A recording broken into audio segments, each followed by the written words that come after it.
स्वागत है आपका एक नई स्लाइड में। आज हम लोग अध्ययन करने जा रहे हैं मृदा के बारे में, सॉइल प्रोफाइल के बारे में। पृथ्वी के ऊपरी सतह पर मोटे, मध्यम और बारीक कार्बनिक तथा अकार्बनिक मिश्रित कणों को मृदा कहते हैं।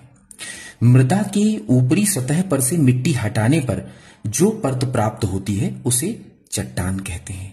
कभी कभी थोड़ी गहराई पर ही चट्टान मिल जाती है।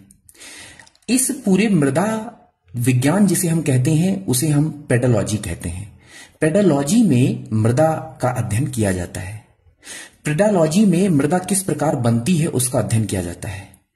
भौतिक भूगोल की यह एक प्रमुख शाखा है जिसमें मृदा के निर्माण, उसकी विशेषताओं एवं धरातल पर उसके वितरण का वैज्ञानिक अध्ययन किया जाता है। पृथ्वी की ऊपरी सतह के कणों को छोटे या बड़े फॉर्म में सॉइल कहा जाता है।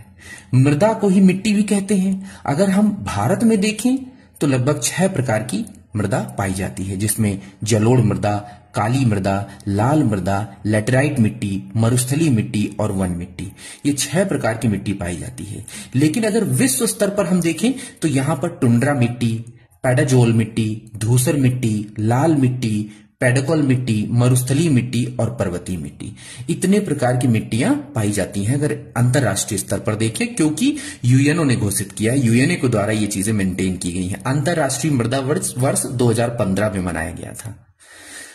तो इस प्रकार हम लोग बात कर रहे थे सॉइल प्रोफाइल की। सॉइल प्रोफाइल में अगर हम बात करें तो ये एक प्रोफाइल कट किया गया है, यानी ऊपर से नीचे की ओर आप आके देखेंगे तो सबसे ऊपर आपको ह्यूमस देखने को मिलता है, जिसमें कार्बनिक और अकार्बनिक पूरी ये सारी चीजें देखने को मिल जाती हैं। प्लांट्स वगैरह ऊपरी ह्यूमस में ही देखने को मिलते हैं।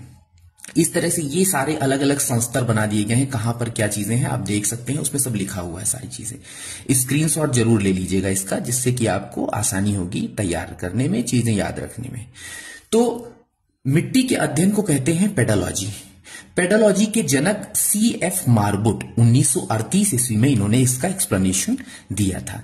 USDA सिस्टम के जनक भी कहे जाते हैं C.F. मार्बुट।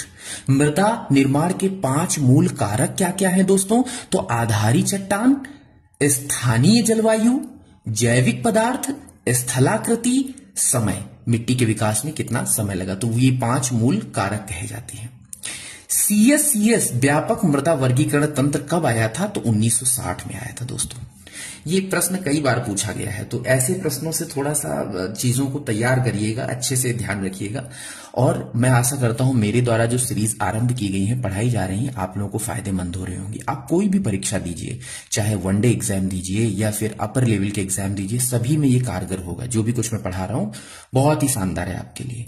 तो इस प्रकार मृदा प्रोफाइल में ये चीजें आपको देखने को मिल जाती हैं। तो अभी इस टॉपिक को स्क्रीनशॉट आप ले लीजिएगा, सेव कर लीजिएगा। अगले टॉपिक में हम लोग कल मिलते हैं। कल हम बात करेंगे एक नए टॉपिक पर जो कि इसी से रिलेटेड होगा। थैंक यू सो मच दोस्तों।